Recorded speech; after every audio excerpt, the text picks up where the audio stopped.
Kapag nagtatanim ng palay, kailangan may patubig. Pero sa Tarlac, problema ang kawalan ng maayos na sistema ng irigasyon. Kaya ang ilang magsasaka roon, nagtatanim na ng kalamansi. Balitang hatid ni Steve Dailisan.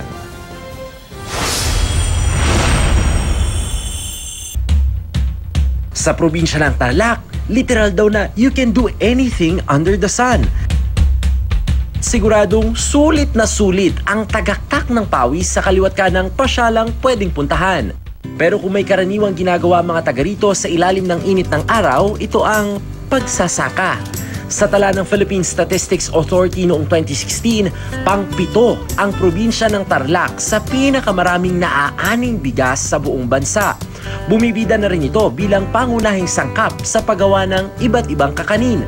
May hinaluan ng ube, kupis o munggong pula at last but definitely not the least, ang all-time favorite nilang kapit na mas pinasarapan ng langka at latik. Kapit na kapit ang sarap!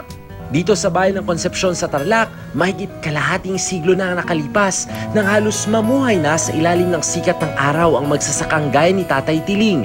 Yun nga lang, ang kadalasang pinagkukunan ng ikabubuhay ay siya ring nanininglas sa kanya't hindi kasi sapat ang tubig na nagmumula sa alternatibong patubig na ito para pawiin ang uhaw ng kanyang mga pananim.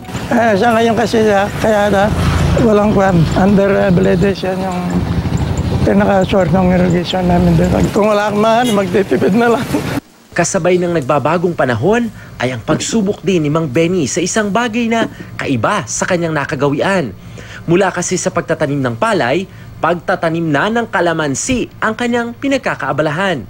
Bahagyamang nangasim sa 2 hanggang 3 taong paghihintay, wala naman daw kasing tamis ang kitang nakukuha niya mula nang ito'y mamunga. Higit sa lahat, hindi ito matakaw sa tubig. Kasi irrigated dito yung bukid namin, kaya kukunti lang yung inaani namin sa palay. Sa palay, misa ka lang mag-harvest. Dito sa kalamansi, mga 3 beses. Basta namunga.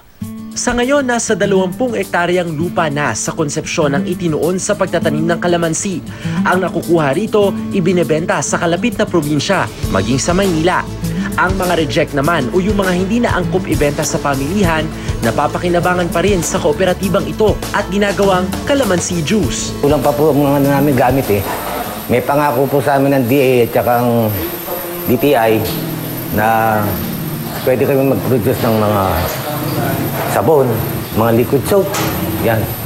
Ayon sa lokal na pamahalaan ng Concepcion, bahagi ng tinatawag na crop diversification ang ginagawang pagtatanim ng kalamansi bilang alternatibo sa palay. Nakatutulong daw ito para mapakinabangan ng ilang sakahan habang wala pang maayos na sistema ng irigasyon.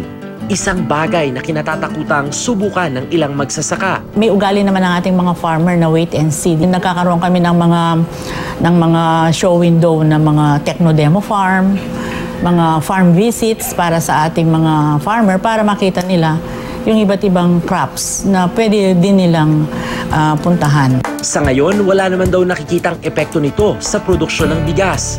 Ika nga nila, hindi malalaman ang kahihinatnan ng isang bagay kung hindi ito susubukan. At kahit papausbong pa lang ang industriya ng kalamansi sa kanilang lugar, matindi naman ang pagsusumikap ng mga taga-Concepcion para lalo itong makilala pagdating ng araw. Steve Dailisan, GMA News.